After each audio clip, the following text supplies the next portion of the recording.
ಆತ್ಮೀಯ ಎಲ್ಲ ವಿದ್ಯಾರ್ಥಿ ಮತ್ತು ವಿದ್ಯಾರ್ಥಿನಿಯರಿಗೆ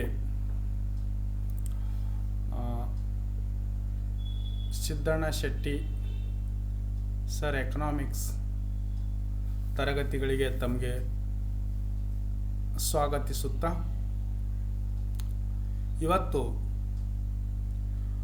ಇವತ್ತಿನ ತರಗತಿ 2 ಅಂಕ ಮತ್ತು 4 ಅಂಕದ ಪ್ರಶ್ನೆಗಳಿಗೆ ಉತ್ತರ ಮತ್ತು ವಿಶ್ಲೇಷಣೆ. ಈ ತರಗತಿ ಪ್ರಾರಂಭವಾಗೋದಕ್ಕಿಂತ ಮುಂಚಿತವಾಗಿ ಯಾರು ನಮ್ಮ ಚಾನೆಲ್ಗೆ ಹೊಸಬರಾಗಿದ್ದರೆ ಮತ್ತು ನಮ್ಮ ಚಾನೆಲನ್ನು ಸಬ್ಸ್ಕ್ರೈಬ್ ಮಾಡಿ ಬೆಲ್ ಐಕನ್ ಒತ್ತುವುದರ ಮುಖಾಂತರ ನಾನು ಮಾಡ್ತಕ್ಕಂಥ ಪ್ರತಿಯೊಂದು ವಿಡಿಯೋಗಳು ತಮಗೆ ಬೇಗನೆ ಬಂದು ತಲುಪುತ್ತವೆ. ಇವತ್ತು 2 ಮತ್ತು 4 ಅಂಕದ ಪ್ರಶ್ನೆಗಳು ತಮ್ಮೆದುರಿಗೆ ದ್ವಿತೀಯ PUCಯ ಪರೀಕ್ಷೆಯ ದೃಷ್ಟಿಯಿಂದ ಬಹಳ ಉಪಯುಕ್ತವಾಗಿರ್ತಕ್ಕಂಥ ಪ್ರಶ್ನೆಗಳನ್ನು ತಮ್ಮೆದುರಿಗೆ ತೆಗೆದುಕೊಂಡು ಬಂದಿರತಕ್ಕಂಥದ್ದು. ಫಸ್ಟ್ ಪ್ರಶ್ನೆ, ಬಂಡವಾಳಶಾಹಿ ಆರ್ಥಿಕತೆಯ ಲಕ್ಷಣಗಳು ಯಾವ್ಯಾವು ಅಂತಕ್ಕಂಥದ್ದು. ಇಲ್ಲಿ ಒಂದನೇದು, ಉತ್ಪಾದನಾ ಸಾಧನಗಳು ಖಾಸಗಿ ಮಾಲೀಕತ್ವದಲ್ಲಿರುತ್ತವೆ ಈ ಬಂಡವಾಳಶಾಹಿಯಲ್ಲಿ. ಎರಡನೇದು, ಮಾರುಕಟ್ಟೆಯಲ್ಲಿ ಮಾರಾಟ ಮಾಡುವ ಉದ್ದೇಶದಿಂದ ಉತ್ಪನ್ನಗಳನ್ನು ಉತ್ಪಾದನೆ ಆಗುತ್ತವೆ. ಮೂರನೇದು, ಒಂದು ನಿರ್ದಿಷ್ಟ ಬೆಲೆಯಲ್ಲಿ ಶ್ರಮದ ಮಾರಾಟ ಮತ್ತು ಖರೀದಿ ಆಗುತ್ತದೆ. ನಾಲ್ಕನೇದು, ಪ್ರಮುಖ ಆರ್ಥಿಕ ತೀರ್ಮಾನಗಳನ್ನು ಮಾರುಕಟ್ಟೆಯಲ್ಲಿ ನಿರ್ಧಾರವಾಗುತ್ತದೆ ಅಂತಕ್ಕಂಥದ್ದು ಈ 4 ಬಂಡವಾಳಶಾಹಿಯ ಲಕ್ಷಣಗಳನ್ನು ಒಳಗೊಂಡಿರ್ತದೆ. ತಾವು ತಿಳ್ಕೋಬೇಕು, ಬಂಡವಾಳಶಾಹಿ ಅಂತಂದರೆ ಒಬ್ಬ ವ್ಯಕ್ತಿ ಅಥವಾ ಕೆಲವೇ ವ್ಯಕ್ತಿಗಳ ಕಪಿಮುಷ್ಟಿಯಲ್ಲಿರ್ತಕ್ಕಂಥ ಒಂದು ಆರ್ಥಿಕತೆಗೆ ಅಥವಾ ನಾವು ಬಂಡವಾಳಶಾಹಿ ಆರ್ಥಿಕತೆ ಎಂದು ಕರೆಯುತ್ತೇವೆ. ಎರಡನೇ ಪ್ರಶ್ನೆ, ಬಾಹ್ಯ ವಲಯದಲ್ಲಿ ವ್ಯಾಪಾರದ 2 ವಿಧಗಳು, ಅವುಗಳ ಅರ್ಥವನ್ನು ಬರೆಯಿರಿ ಅಂತ ಈ ಪ್ರಶ್ನೆ ಕೇಳಿರ್ತಕ್ಕಂಥದ್ದು. ಇಲ್ಲಿ ನೋಡಿ, ಬಾಹ್ಯ ವಲಯದಲ್ಲಿ 2 ವಿಧಗಳು ಅಂತಂದರೆ, ಒಂದು ರಫ್ತುಗಳು, ಎರಡನೇದು ಆಮದುಗಳು. ಈ ರಫ್ತುಗಳು ಅಂತಂದರೆ ಸ್ವದೇಶವು ಅಂತಂದರೆ, ಸ್ವದೇಶ ಅಂದರೆ ನಮ್ಮ ದೇಶ ಭಾರತ, ಜಗತ್ತಿನ ಇತರ ರಾಷ್ಟ್ರಗಳಿಗೆ ಸರಕುಗಳನ್ನು ಮಾರಾಟ ಮಾಡುವುದಕ್ಕೆ ನಾವು ರಫ್ತು ಅಂತ ಕರೆಯುತ್ತೇವೆ. ಆಮದು ಅಂತಂದರೆ ಒಂದು ದೇಶವು ಜಗತ್ತಿನ ಇತರ ದೇಶಗಳಿಂದ ಸರಕುಗಳನ್ನು ಖರೀದಿಸುವುದಕ್ಕೆ ನಾವು ಆಮದು ಅಂತ ಕರೆಯುತ್ತೇವೆ. ಇವೆರಡು ಬಾಹ್ಯ ವಲಯದ ವಿಧಗಳಂತ ನಾವು ಅರ್ಥ ಮಾಡ್ಕೊಳ್ಬೇಕಾಗಿರ್ತಕ್ಕಂಥದ್ದು. ಮೂರನೇ ಪ್ರಶ್ನೆ,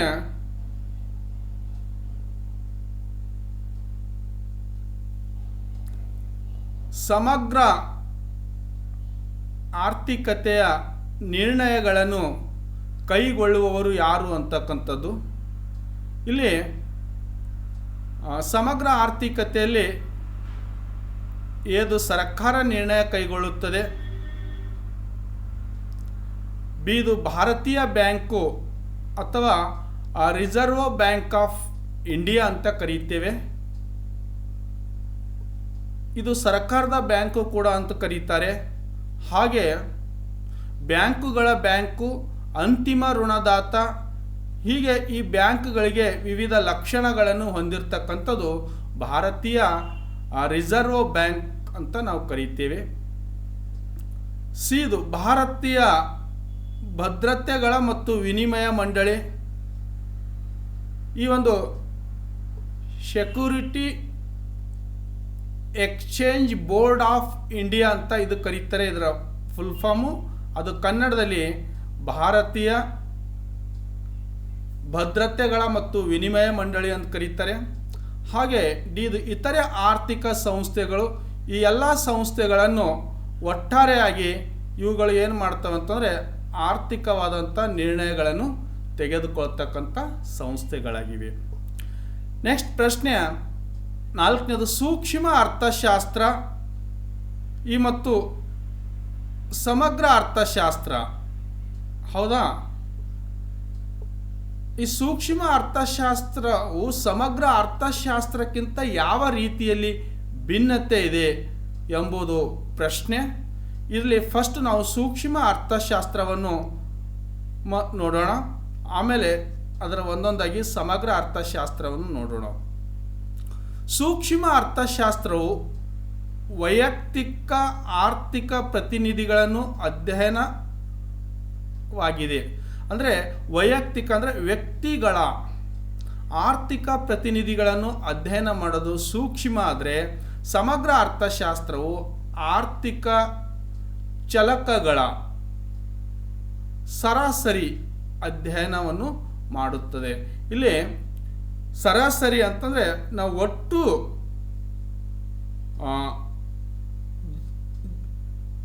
ಜನಸಂಖ್ಯೆ ಮತ್ತು ಒಟ್ಟು ವೈಯಕ್ತಿಕ ಪ್ರತಿನಿಧಿಗಳನ್ನು ಭಾಗಿಸಿದಾಗ ನಮಗೆ ಸರಾಸರಿ ಅಂತಕ್ಕಂಥ ಪದ ಸಿಗುತ್ತದೆ. ಇಲ್ಲಿ ಯಾವ ರೀತಿ ಅಂತಂದರೆ ತಾವು ಎ ಆರ್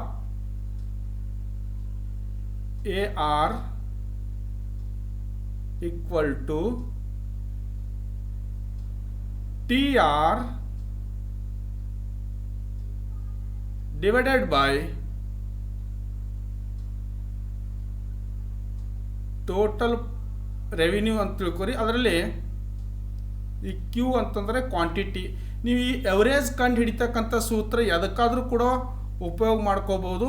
ಅಂದರೆ ನಾವು ಆದಾಯಕ್ಕೆ ಅಂದೇ ಅಲ್ಲ, ಟೋಟಲ್ ಜನಸಂಖ್ಯೆ ಡಿವೈಡೆಡ್ ಬೈ ವೈಯಕ್ತಿಕ ಆರ್ಥಿಕತೆ ಈ ರೀತಿಯನ್ನು ಕೂಡ ತಾವು ಅರ್ಥ ಮಾಡ್ಕೊಳ್ಬೋದು. ಎರಡನೇ ವ್ಯತ್ಯಾಸ, ಸೂಕ್ಷ್ಮ ಅರ್ಥಶಾಸ್ತ್ರವು ಅನುಭೋಗಿಗಳು ಆದಾಯ ಮತ್ತು ಅಭಿವೃದ್ಧಿಗೆ ಅನುಸಾರವಾಗಿ ಸರಕುಗಳು ವಿಭಿನ್ನ ಸಂಯೋಜನೆಗಳ ಹೇಗೆ ಆಯ್ಕೆ ಮಾಡುತ್ತಾರೆ ಮತ್ತು ಉತ್ಪಾದಕರಿಗೆ ಗರಿಷ್ಠ ಲಾಭ ಗಳಿಸಲು ವೆಚ್ಚವು ಕನಿಷ್ಠ ಮಟ್ಟದಲ್ಲಿಟ್ಟುಕೊಂಡು ಮಾರುಕಟ್ಟೆಯಲ್ಲಿ ಆರ್ಥಿಕ ಬೆಲೆಗಳ ಮಾರಾಟ ಮಾಡುತ್ತಾರೆ ಎಂದು ವಿಶ್ಲೇಷಿಸುತ್ತದೆ. ಇಲ್ಲಿ ಗ್ರಾಹಕರ ಬಗ್ಗೆ ಅಥವಾ ಅನುಭೋಗಿಗಳ ಆದಾಯದ ಬಗ್ಗೆ ಹಾಗೆ ಉತ್ಪಾದಕರ ಗರಿಷ್ಠ ಲಾಭದ ಗಳಿಸಿಕೊಳ್ಳುವುದರ ಬಗ್ಗೆ ಸೂಕ್ಷ್ಮ ಅರ್ಥಶಾಸ್ತ್ರ ಅಧ್ಯಯನ ಮಾಡಿದ್ದಾದರೆ, ಸಮಗ್ರ ಅರ್ಥಶಾಸ್ತ್ರವು ಸರ್ಕಾರದ ತೆರಿಗೆಗಳು, ಇಲ್ಲಿ ತೆರಿಗೆ ನೀತಿ, ಬಜೆಟ್ ನೀತಿಗಳಿಂದ ಹಣದ ಪೂರೈಕೆ, ಬಡ್ಡಿ ದರಗಳು,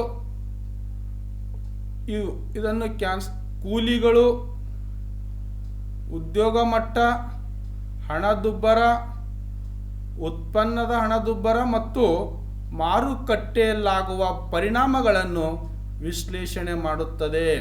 ಸಮಗ್ರ ಅರ್ಥಶಾಸ್ತ್ರದಲ್ಲಿ ಇವೆಲ್ಲನೂ ಕೂಡ ವಿಶ್ಲೇಷಣೆ ಮಾಡ್ತಕ್ಕಂಥದ್ದು. ಅದೇ ರೀತಿಯಾಗಿ ಇಲ್ಲಿ ಮೂರನೇ ವ್ಯತ್ಯಾಸದಲ್ಲಿ ಸೂಕ್ಷ್ಮ ಅರ್ಥಶಾಸ್ತ್ರವು ವೈಯಕ್ತಿಕ ಆರ್ಥಿಕ ಪ್ರತಿನಿಧಿಗಳ ವರ್ತನೆ ಮತ್ತು ಉದ್ದೇಶಗಳನ್ನು ವಿವರಿಸುತ್ತದೆ. ಇಲ್ಲಿ ಪ್ರತಿನಿಧಿಗಳ ಅವ್ರ ವರ್ತನೆ ಅಂತಂದರೆ ಯಾವ್ಯಾವ ಸಮಯದಲ್ಲಿ ಪ್ರತಿನಿಧಿಗಳು ವರ್ತನೆ ಮಾಡ್ತಾರೆ ಅಂತಂದರೆ, ಕೆಲವು ಸಂದರ್ಭದಲ್ಲಿ ಮಾರುಕಟ್ಟೆಯಲ್ಲಿ ಆಗಿರ್ಬೋದು, ಆದಾಯ ಕಡಿಮೆ ಇದ್ದಾಗ ಆಗಿರ್ಬೋದು, ಸಮಯದಲ್ಲಿ ಆಗಿರ್ಬೋದು, ಅವರು ವರ್ತನೆಗಳನ್ನು ಚೇಂಜ್ ಆಗ್ತಾ ಇದೆ.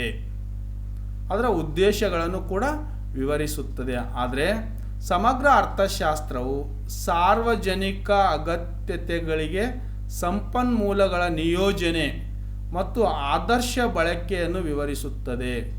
ಇಲ್ಲಿ ಸಂಪನ್ಮೂಲಗಳನ್ನು ಯಾವ ರೀತಿ ನಿಯೋಜನೆ ಮಾಡಬೇಕು ಮತ್ತು ಆದರ್ಶ ಬಳಕೆಯನ್ನು ವಿವರಿಸುತ್ತಕ್ಕಂಥದ್ದು ಇದು ಸಮಗ್ರ ಅರ್ಥಶಾಸ್ತ್ರದಾಗಿರ್ತಕ್ಕಂಥದ್ದು. ನೆಕ್ಸ್ಟು 4ನೇ ಸೂಕ್ಷ್ಮ ಅರ್ಥಶಾಸ್ತ್ರವು ವೈಯಕ್ತಿಕ ಕಲ್ಯಾಣ ಮತ್ತು ಲಾಭದ ಹಂಚಿಕೆ ಉದ್ದೇಶವನ್ನು ಹೊಂದಿದ್ದಾದರೆ, ಇಲ್ಲಿ ಸಮಗ್ರ ಅರ್ಥಶಾಸ್ತ್ರವು ರಾಷ್ಟ್ರೀಯ ಕಲ್ಯಾಣ, ಎಲ್ಲ ಜನರ ಯೋಗಕ್ಷೇಮ ಉದ್ದೇಶವನ್ನು ಹೊಂದಿರತಕ್ಕಂಥದ್ದು. ಇಲ್ಲಿ ಯಾವುದೇ ರೀತಿ ಒಂದು ವ್ಯಕ್ತಿ ಆಗಿರ್ಬೋದು, ಒಂದು ಸಂಸ್ಥೆ ಆಗಿರ್ಬೋದು, ಮತ್ತು ಒಂದು ಉದ್ಯಮಿ ಘಟಕಗಳಾಗಿರ್ಬೋದು, ಒಬ್ಬ ವ್ಯಕ್ತಿಯ ತಲಾ ಆದಾಯ ಆಗಿರ್ಬೋದು, ಒಬ್ಬ ವ್ಯಕ್ತಿಯ ಒಟ್ಟು ಆದಾಯ ಆಗಿರ್ಬೋದು. ಇಲ್ಲಿ ಒಬ್ಬ ಅಂತಕ್ಕಂಥ ಪದ ಹೆಚ್ಚು ಈ ಒಂದು ಸೂಕ್ಷ್ಮದಲ್ಲಿ ಅಧ್ಯಯನ ಮಾಡಿದಾದರೆ, ಈ ಸಮಗ್ರದಲ್ಲಿ ಬಹುತೇಕವಾಗಿ ಒಟ್ಟು ಅಂತಕ್ಕಂಥ ಪದ ಅಧ್ಯಯನ ಮಾಡುತ್ತದೆ. ಇಲ್ಲಿ ಒಟ್ಟು ವ್ಯಕ್ತಿಗಳ ಆದಾಯ, ಒಟ್ಟು ವ್ಯಕ್ತಿಗಳ ಲಾಭ, ರಾಷ್ಟ್ರೀಯ ಆದಾಯ, ರಾಷ್ಟ್ರದ ಕಲ್ಯಾಣ, ರಾಷ್ಟ್ರದ ಜನರ ಯೋಗಕ್ಷೇಮ ಇವೆಲ್ಲನೂ ಕೂಡ ಈ ಒಂದು ಸಮಗ್ರದಲ್ಲಿ ಅಧ್ಯಯನ ಮಾಡ್ತಕ್ಕಂಥದ್ದು. ನೆಕ್ಸ್ಟ್ ಪ್ರಶ್ನೆ ನಂಬರ್ 5. ಇಲ್ಲಿ ನೋಡಿ, 4 ಉತ್ಪಾದನಾಂಗಗಳು ಯಾವ್ಯಾವು, ಅವುಗಳ ಪ್ರತಿಫಲಗಳನ್ನು ತಿಳಿಸಿ ಅಂತ. ಈ 4 ಉತ್ಪಾದನಾಂಗಗಳಲ್ಲಿ ಫಸ್ಟ್ ಒಂದು ಭೂಮಿ,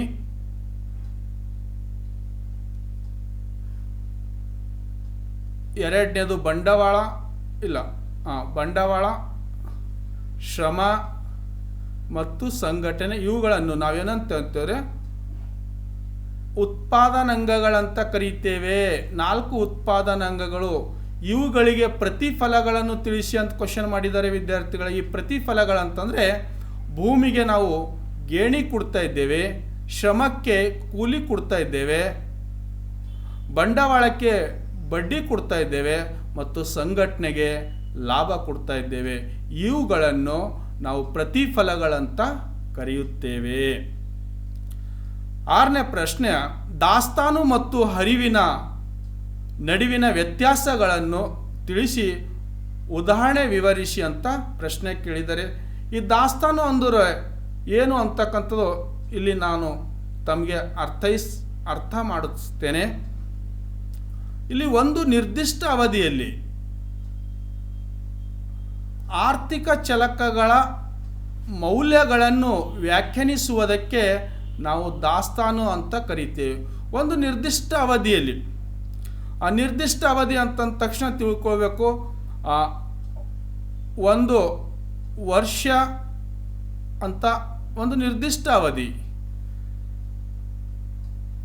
ಆರ್ಥಿಕ ಮೌಲ್ಯಗಳು, ಚಲಕದ ಮೌಲ್ಯಗಳನ್ನು, ಮೌಲ್ಯ ಅಂತಂದರೆ ಅದಕ್ಕೆ ಬೆಲೆಗಳಂತ ನಾವು ಕರೀತೇವೆ. ಒಂದು ನಿರ್ದಿಷ್ಟ ವರ್ಷದ ಆ ಸರಕುಗಳ ಮೌಲ್ಯಗಳು ಅಥವಾ ಬೆಲೆಗಳನ್ನು ಅಂತ ಈ ರೀತಿ ಅರ್ಥೈಸ್ತದೆ.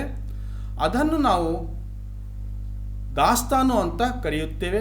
ಆದರೆ ಹರಿವು ಅಂತಂತಂದರೆ ಒಂದು ಕಾಲದ ಅವಧಿಯಲ್ಲಿ ಆರ್ಥಿಕ ಚಲಕಗಳ ಮೌಲ್ಯಗಳನ್ನು ವ್ಯಾಖ್ಯಾನಿಸುವುದು ಒಂದು ಹರಿವು ಎನ್ನುತ್ತೇವೆ. ಇಲ್ಲಿ ನಿರ್ದಿಷ್ಟ ಅವಧಿ ಅಂತಂದರೆ ಇಲ್ಲಿ ಒಂದು ಕಾಲ ಅಂತ ಕರೆದಿದ್ದಾರೆ. ಇದು ಒಂದು ಕಾಲ ಮತ್ತು ಅವಧಿಗೆ ಇಲ್ಲೇ ವ್ಯತ್ಯಾಸ ತಾವು ತಿಳ್ಕೊಳ್ಬೇಕು. ಒಂದು ನಿರ್ದಿಷ್ಟ ಅವಧಿ ಅಂತಂದ್ರೆ ನಾನು ಒಂದು ವರ್ಷ ಅಂತ ತಮಗೆ ಹೇಳಿದೆ. ಒಂದು ಕಾಲ ಅಂತಂತಂದರೆ ಆ ಅವಧಿಯಲ್ಲಿ ನಾವು ಒಂದು ವರ್ಷದಲ್ಲಿ ಕೆಲವು ಕಾಲಗಳಂತ ತಗೊಳ್ತೇವೆ. ಆ ಕಾಲದ ಮೌಲ್ಯಗಳನ್ನು ವ್ಯಾಖ್ಯಾನಿಸುವುದಕ್ಕೆ ಹರಿವು ಅಂತ ಕರೀತೇವೆ. ಈ ರೀತಿ ದಾಸ್ತಾನು ಮತ್ತು ಹರಿವಿನ ವ್ಯತ್ಯಾಸಗಳು. ಇದಕ್ಕೆ ದಾಸ್ತಾನಕ್ಕೆ ಒಂದು ಎಕ್ಸಾಂಪಲ್ ತಮಗೆ ನಾನು ಕೊಡ್ತಾ ಇದ್ದೇನೆ. ಉದಾಹರಣೆಗೆ, ಒಂದು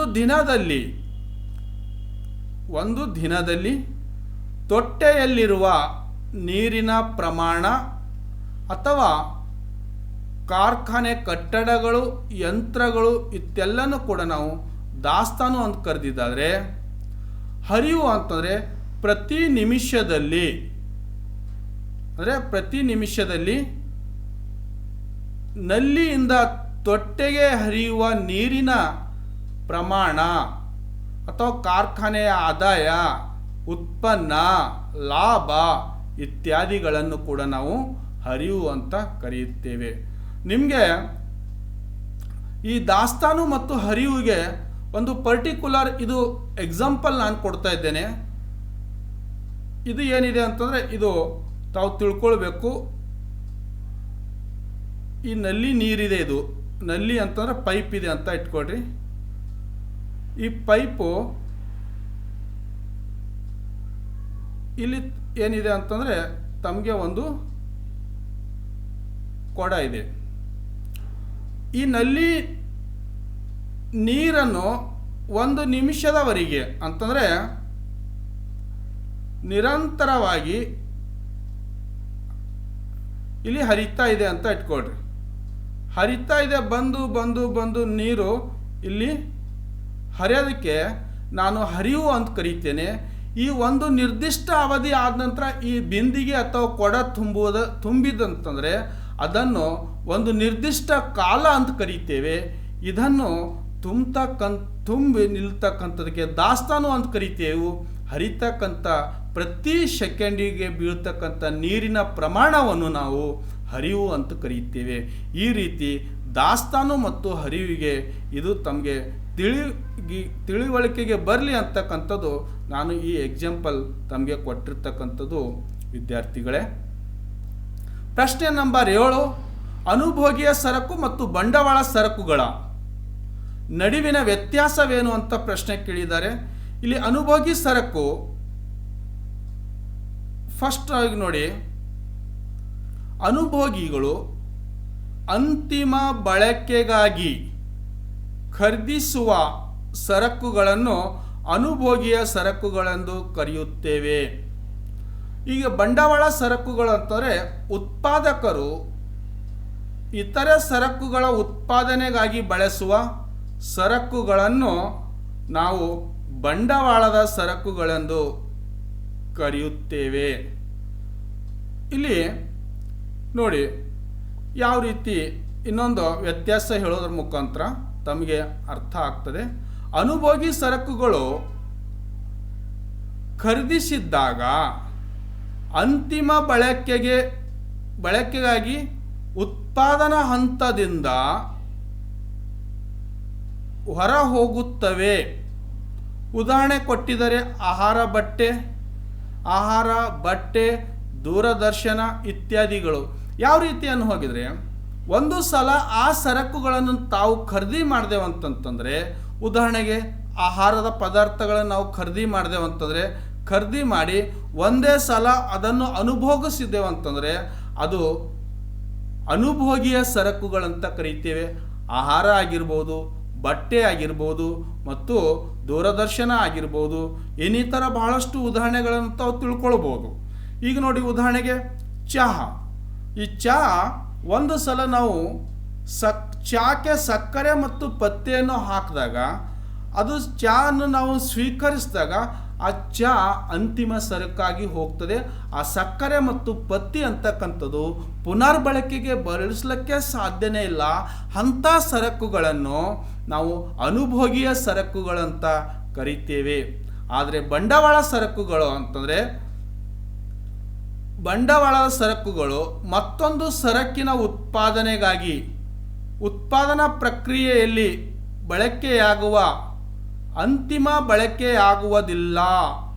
ಆಗಿರುವುದಿಲ್ಲ, ಅಂತಿಮವಾಗಿ ಅದು ಬಳಕೆ ಆಗುವುದಿಲ್ಲ ಅಂತಂದರೆ, ಉದಾಹರಣೆಗೆ ಯಂತ್ರಗಳು, ಉಪಕರಣಗಳು, ಈ ಕಚ್ಚಾ ಸಂಪತ್ತು ಇತ್ಯಾದಿಗಳನ್ನು ನಾವು ಬಂಡವಾಳದ ಸರಕುಗಳಂತ ಕರೀತೇವೆ. ಈ ಬಂಡವಾಳ ಸರಕುಗಳಂತಂದರೆ ಇಲ್ಲಿ ನೋಡಿ, ಯಂತ್ರ ಅಂದ ತಕ್ಷಣ ಆ ಯಂತ್ರದಲ್ಲಿ ಹಣವನ್ನು ಅಡಗಿರ್ತದೆ. ಇಲ್ಲಿ ಹಣವನ್ನು ಯಾಡ್ ಆಗಿರ್ತದೆ. ಅದಕ್ಕೆ ನಾವು ಹಣ ಯಾಡ್ ಆಗ್ತಕ್ಕಂಥದಕ್ಕೆ ಏನಂತ ಕರಿತೇವೆ ಅಂತಂದರೆ ಬಂಡವಾಳದ ಸರಕುಗಳಂತ ಕರೀತೇವೆ. ಈಗ ನೋಡಿ ದೊಡ್ಡ ದೊಡ್ಡ ಮಷಿನ್ಗಳು JCB ಆಗಿರ್ಬೋದು, ಇಟಚಿ ಆಗಿರ್ಬೋದು, ಈ ಒಂದು ಎಕ್ಸ್ರೇ ಮಷಿನ್ಸ್ಗಳಾಗಿರ್ಬೋದು, ಇವೆಲ್ಲ ಬಂಡವಾಳದ ಸರಕುಗಳಂತ ಕರಿತೇವೆ. ಉದಾಹರಣೆಗೆ ಬಿಲ್ಡಿಂಗ್ ಕೂಡ ಬಂಡವಾಳ ಸರಕುಗಳು. ಅವುಗಳನ್ನು ಇನ್ನೊಂದು ಸರಕು ಉತ್ಪಾದನೆಗೆ ಉಪಯೋಗಿಸ್ತೇವಲ್ಲ, ಅಂಥ ಸರಕುಗಳು, ಇವುಗಳಿಗೆ ಈ ಒಂದು ಅನುಭೋಗಿ ಸರಕು ಮತ್ತು ಬಂಡವಾಳ ಸರಕುಗಳ ನಡುವಿನ ವ್ಯತ್ಯಾಸ ಈ ರೀತಿ ಇರ್ತಕ್ಕಂಥದ್ದು. ನೆಕ್ಸ್ಟು 8ನೇ ಪ್ರಶ್ನೆ, GDPಯ ಮಾಪನದ 3 ವಿಧಾನಗಳನ್ನು ತಿಳಿಸಿ ಅಂತ ಪ್ರಶ್ನೆ, 2 ಅಂಕ ಪ್ರಶ್ನೆ ಈ ರೀತಿ ಕೇಳಿರ್ತಕ್ಕಂಥದ್ದು.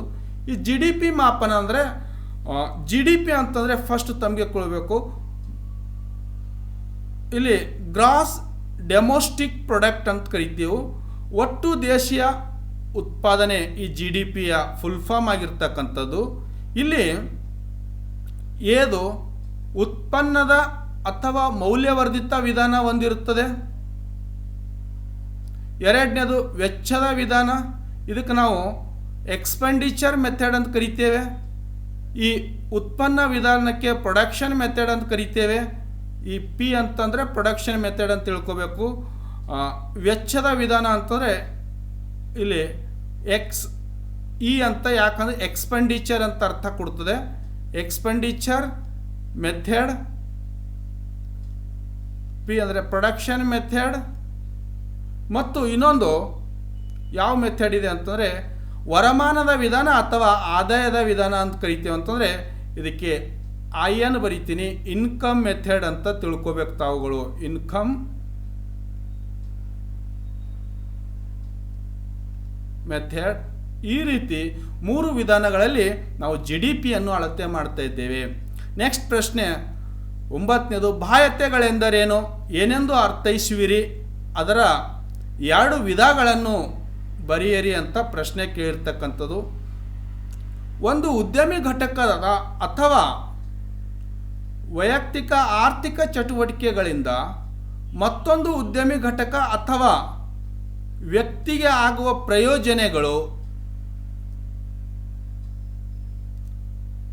ಪ್ರಯೋಜನಗಳು ಅಥವಾ ಹಾನಿಯಾಗುವುದಕ್ಕೆ ನಾವು ಬಾಹ್ಯತೆಗಳೆಂದು ಕರೆಯುತ್ತೇವೆ.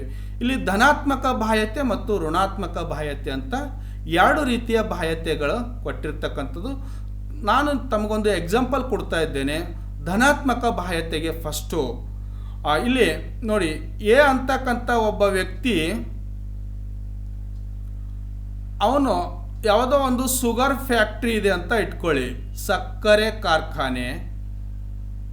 ಈ ಸಕ್ಕರೆ ಕಾರ್ಖಾನೆ ಫ್ಯಾಕ್ಟ್ರಿ ಯಾಪ ಅಂತಂದರೆ ಫ್ಯಾಕ್ಟ್ರಿ ಅಂತ ತಿಳ್ಕೋಬೇಕು. ಈ ಸಕ್ಕರೆ ಕಾರ್ಖಾನೆ ಇಲ್ಲಿ ಕಬ್ಬುಗಳನ್ನು ನುರಿಸಿ ಸಕ್ಕರೆಯನ್ನು ರೆಡಿ ಮಾಡಿ ತಾನು ಆ ಫ್ಯಾಕ್ಟ್ರಿಯಿಂದ ಲಾಭವನ್ನು ಪಡ್ಕೊಂಡಿದ್ದಾದರೆ, ಪ್ರಾಫಿಟ್ ಅಂತ ಕರಿತೀವಿ, ಲಾಭ ಪಡ್ಕೊಂಡಿದ್ದಾದರೆ ಅದನ್ನು ನಾವು ಧನಾತ್ಮಕ ಬಾಹ್ಯತೆ ಅಂತ ಕರಿತೇವೆ. ಆದರೆ ಇನ್ನೊಂದು ಋಣಾತ್ಮಕ ಬಾಹ್ಯತೆ ಅಂತಂದರೆ ಈ ಫ್ಯಾಕ್ಟ್ರಿಯಿಂದ ತಾವುಗಳನ್ನು ಕಬ್ಬನ್ನು ನುರಿದು ಸಕ್ಕರೆಯನ್ನು ಆಗಿ ಪರಿವರ್ತನೆ ಮಾಡುವಾಗ ಆ ಮಷಿನರಿಗಳಿಂದ ಹೊಗೆಯನ್ನು ಹೊರಗಡೆ ಬರುತ್ತದೆ. ಆ ಹೊಗೆಯನ್ನು ಹೊರಗಡೆ ಬಂದಾಗ ಆ ಹೊಗೆಯಿಂದ ಇಡೀ ಏನಾಗ್ತಾ ಇದೆ ಅಂತಂದರೆ ವಾತಾವರಣದಲ್ಲಿ ಕಲುಷಿತವಾದಂಥ ವಾತಾವರಣ ಆಗ್ತದೆ. ಅಥವಾ ಅದರಿಂದ ಬರ್ತಕ್ಕಂಥ ತ್ಯಾಜ್ಯ, ಕೆಲಸಕ್ಕೆ ಬಾರದೆ ಬರ್ತಕ್ಕಂಥ ವಸ್ತುಗಳನ್ನು ಕೂಡ ಅಲ್ಲಿ ವಾತಾವರಣದ ಹೋಗಿ ವಾತಾವರಣವನ್ನು ಕಲುಷಿತವಾಗಿರುತ್ತದೆ. ಈ ಕಲುಷಿತವಾಗಿದ್ದಾಗ ಅದರಿಂದ ಇಡೀ ಸಮಾಜಕ್ಕೆ ಹಾನಿಯಾಗ್ತದೆ. ಆ ಹಾನಿ ಆಗೋದಕ್ಕೆ ನಾವು ಋಣಾತ್ಮಕ ಬಾಹ್ಯತೆ ಎಂದು ಕರೆಯುತ್ತೇವೆ. ಧನಾತ್ಮಕ ಬಾಹ್ಯತೆ ಅಂತಂದರೆ ಆ ಫ್ಯಾಕ್ಟ್ರಿಯ ಮಾಲಕಿಗೆ ಆಗ್ತಕ್ಕಂಥ ಲಾಭ, ಅದರಿಂದ ಹೊಗೆ ಬಂದು ಇಡೀ ಸಮಾಜದ ಸ್ವಾಸ್ಥ್ಯ ಹಾಳು ಮಾಡ್ತಕ್ಕಂಥ, ಪರಿಸರ ಹಾಳು ಮಾಡ್ತಕ್ಕಂಥದಕ್ಕೆ ನಾವು ಋಣಾತ್ಮಕ ಬಾಹ್ಯತೆ ಎಂದು ಕರೆಯುತ್ತೇವೆ. ನೆಕ್ಸ್ಟ್ ಪ್ರಶ್ನೆ 10ನೇ ಪ್ರಶ್ನೆ, ನಾಮ ಮಾತ್ರ ಮತ್ತು ನೈಜ GDPಗಳ ನಡುವಿನ ವ್ಯತ್ಯಾಸಗಳೇನು ಅಂತ ಪ್ರಶ್ನೆ ಕೇಳಿದ್ದಾರೆ. ಇಲ್ಲಿ ನಾಮ GDP ನೋಡೋಣ. ಒಂದು, ಚಾಲ್ತಿ ವರ್ಷದಲ್ಲಿ ಮಾರುಕಟ್ಟೆ ಬೆಲೆಗಳಲ್ಲಿ ಸರಕು ಮತ್ತು ಸೇವೆಗಳ ಮೌಲ್ಯವನ್ನು ಮಾಪನ ಮಾಡುವುದಕ್ಕೆ ನಾಮ GDP ಅಂತ ಕರೆಯುತ್ತೇವೆ. ಚಾಲ್ತಿ ವರ್ಷದಲ್ಲಿ, ಹೌದಾ? ಈ ವರ್ಷ ಅಂದರೆ 2024-25ನೇ ಸಾಲಿನಲ್ಲಿರ್ತಕ್ಕಂಥ ಮಾರುಕಟ್ಟೆ ಬೆಲೆಯಲ್ಲಿ ಸರಕು ಸೇವೆಗಳ ಮೌಲ್ಯವನ್ನು, ಫಾರ್ ಎಕ್ಸಾಂಪಲ್ ನಿಮಗೆ ಸರಕು ಅಂತಂದರೆ ಉದಾಹರಣೆ, ಈ ರೀಸೆಂಟ್ಲಿ ಉದಾಹರಣೆ ಅಂತಾರೆ, ಈಗ ಸರಕು ಅಂದರೆ ಗೋಲ್ಡ್ ಅಂತ ತಿಳ್ಕೊರಿ.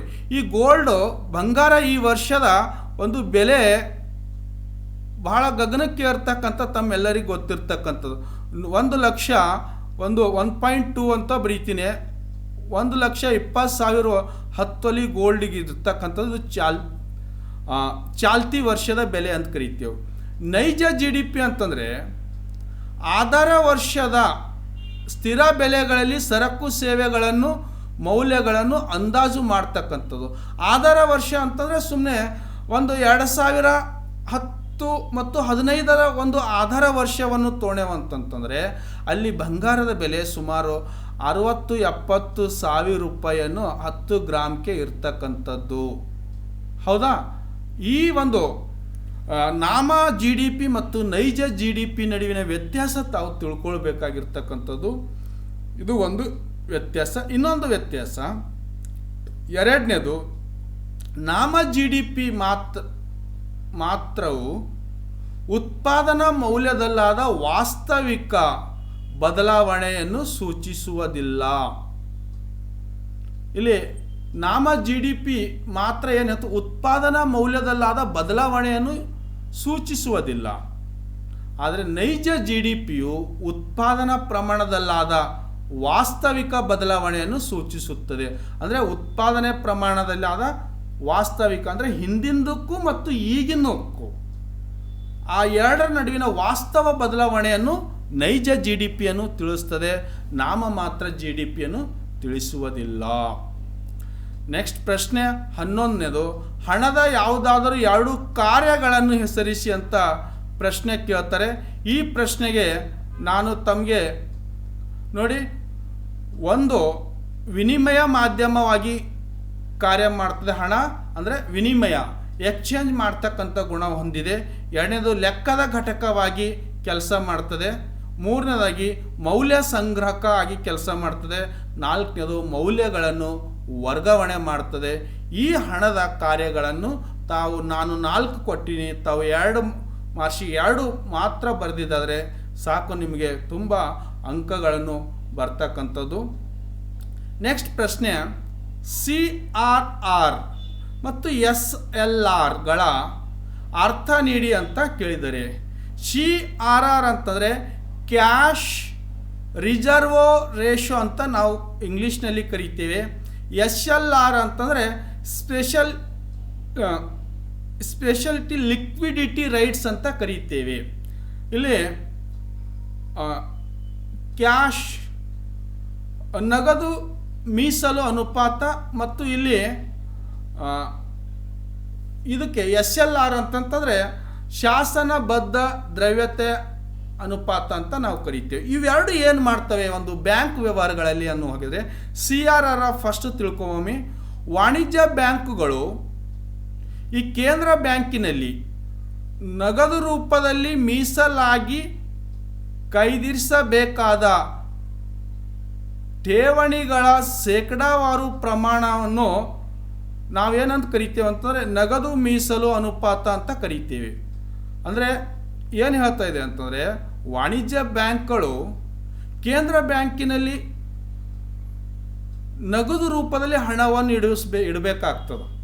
ಅದನ್ನು ನಾವು ಏನಂತ ಕರಿತೇವೆ ಅಂದರೆ CRR ಅಂತ ಕರಿತೇವೆ. ಅದೇ ರೀತಿ SLR ಅಂತಂದರೆ ವಾಣಿಜ್ಯ ಬ್ಯಾಂಕುಗಳು ಈ ದೈನಂದಿನ ವ್ಯವಹಾರಕ್ಕಾಗಿ ನಗದು ರೂಪದಲ್ಲಿ ತಮ್ಮ ಬಳಿಯೇ ಅಂದರೆ ನಗದು ಹಣ ತಮ್ಮ ಬಳಿಯೇ ಶಾಸನಬದ್ಧವಾಗಿ ಇಟ್ಟಿಕೊಳ್ಳಬೇಕಾದ ಠೇವಣಿಗಳ ಒಂದು ಭಾಗವನ್ನು ದ್ರವ್ಯತಾ ಅನುಪಾತವೆನ್ನುತ್ತೇವೆ. ಈ ಒಂದು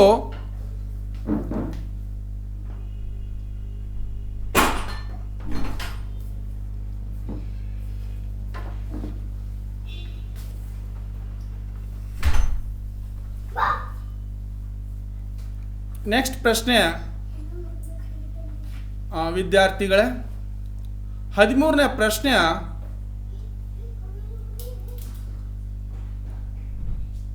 ಸಾಲವನ್ನು ನಿಯಂತ್ರಿಸುವ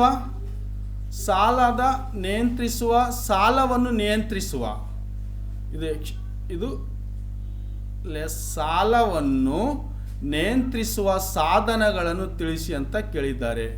ಇಲ್ಲಿ ಸಾಲವನ್ನು ನಿಯಂತ್ರಣ ಮಾಡೋದಕ್ಕೆ 2 ಸಾಧನಗಳನ್ನು ಇರ್ತಕ್ಕಂಥದ್ದು. ಅಲ್ಲಿ ಫಸ್ಟ್ ಒನ್ ಈ ಪರಿಮಾಣಾತ್ಮಕ ಸಾಧನಗಳನ್ನು ನೋಡೋಣ. ಈ ಪರಿಮಾಣಾತ್ಮಕ ಸಾಧನಗಳಲ್ಲಿ 1ನೇದು ಮುಕ್ತ ಮಾರುಕಟ್ಟೆ ಕಾರ್ಯಾಚರಣೆ, 2ನೇದು ನಗದು ಮೀಸಲು ಅನುಪಾತ ಬದಲಾವಣೆ, 3ನೇದು ಬ್ಯಾಂಕ್ ದರ ನೀತಿ, 4ನೇದು ಶಾಸನಬದ್ಧ ದ್ರವ್ಯತಾ ಅನುಪಾತವನ್ನು ವ್ಯತ್ಯಾಸಗೊಳಿಸುವುದು. ಇಷ್ಟು ನೀವು ಒಂದು ಸಾಲವನ್ನು ನಿಯಂತ್ರಣ ಮಾಡೋದಕ್ಕೆ ಪ್ರಮಾಣಾತ್ಮಕ ಸಾಧನಗಳಂತ ನಾವು ಕರೀತೇವೆ. ಇವುದರ ಪ್ರತಿಯೊಂದು ವಿವರಣೆಯನ್ನು ನಾನು ತಮಗೆ 4 ಅಂಕದ ಪ್ರಶ್ನೆಗಳಲ್ಲಿ ಅಥವಾ 2 ಅಂಕದ ಪ್ರಶ್ನೆಗಳನ್ನು ವಿವರಣೆ ಕೊಟ್ಟಿರ್ತಕ್ಕಂಥದ್ದು. ಅದೇ ರೀತಿ ಗುಣಾತ್ಮಕ ಸಾಧನಗಳು ಅಥವಾ ಕ್ರಮಗಳು ಅಂತಂದರೆ ಅಲ್ಲಿ ನೈತಿಕ ಪ್ರೇರಣೆ, ಅಂಚಿನ ಅಗತ್ಯತೆ, ಸಾಲದ ಪಡಿತರ ವ್ಯವಸ್ಥೆ ಮತ್ತು ನೇರ ಕ್ರಮಗಳು ಇವೆಲ್ಲನೂ ಕೂಡ ಗುಣಾತ್ಮಕ ಸಾಧನದ ಕ್ರಮಗಳನ್ನು ಆಗಿರ್ತಕ್ಕಂಥದ್ದು. ನೆಕ್ಸ್ಟ್ ಪ್ರಶ್ನೆ 4ನೇದು ಹೆಚ್ಚುವರಿ ಬೇಡಿಕೆ ಮತ್ತು ಕೊರತೆ ಬೇಡಿಕೆಗಳ ಅರ್ಥವನ್ನು ಬರೆಯಿರಿ ಅಂತ ಕೇಳಿರ್ತಕ್ಕಂಥ ಪ್ರಶ್ನೆ. ಈ ಹೆಚ್ಚುವರಿ ಬೇಡಿಕೆ ಅಂತಂದರೆ ನೋಡಿ, ಈ ಪೂರ್ಣ ಉದ್ಯೋಗ ಮಟ್ಟದ ಉತ್ಪನ್ನಕ್ಕಿಂತ ಸಮತೋಲ ಉತ್ಪನ್ನ ಮಟ್ಟವನ್ನು ಹೆಚ್ಚಾಗಿರುವ ಸನ್ನಿವೇಶವನ್ನು ನಾವು ಹೆಚ್ಚುವರಿ ಬೇಡಿಕೆ ಎನ್ನುತ್ತೇವೆ. ಅಂದರೆ ಎಲ್ಲ ಉತ್ಪಾದನಾಂಗಗಳು ಅಂತಂದರೆ ಭೂಮಿ, ಶ್ರಮ, ಬಂಡವಾಳ, ಸಂಘಟನೆ ಪೂರ್ಣ ಉದ್ಯೋಗದಲ್ಲಿ ಮಟ್ಟದಲ್ಲಿ ಉತ್ಪಾದಿಸಿದ ಉತ್ಪಾದನಾಂಗ ಪ್ರಮಾಣಕ್ಕಿಂತ ಸಮಗ್ರ ಬೇಡಿಕೆಯು ಅಧಿಕವಾಗಿರುವ ಸನ್ನಿವೇಶವೇ ಆಗಿರ್ತಕ್ಕಂಥದ್ದು. ಅದೇ ರೀತಿಯಾಗಿ ಪೂರ್ಣ ಉದ್ಯೋಗ ಮಟ್ಟದಲ್ಲಿ ಉತ್ಪನ್ನಕ್ಕಿಂತ ಸಮತೋಲನ ಉತ್ಪನ್ನ ಮಟ್ಟವು ಕಡಿಮೆ ಇರುವ ಸನ್ನಿವೇಶವನ್ನು ಕೊರತೆ ಬೇಡಿಕೆ ಎನ್ನುತ್ತೇವೆ.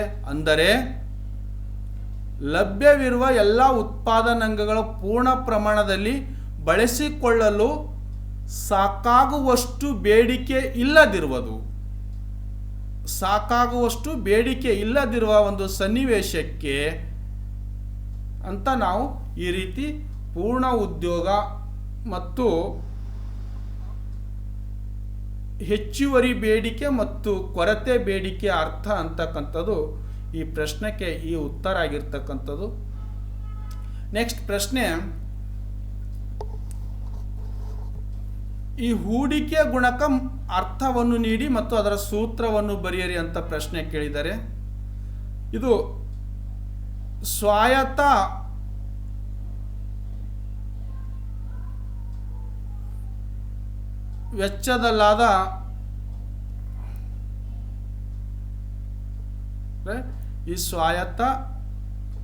ವೆಚ್ಚದಲ್ಲಾದ ಆರಂಭಿಕ ಹೆಚ್ಚಳ ಮತ್ತು ಅಂತಿಮ ಸರಕುಗಳ ಉತ್ಪನ್ನದ ಒಟ್ಟು ಮೌಲ್ಯದಲ್ಲಾದ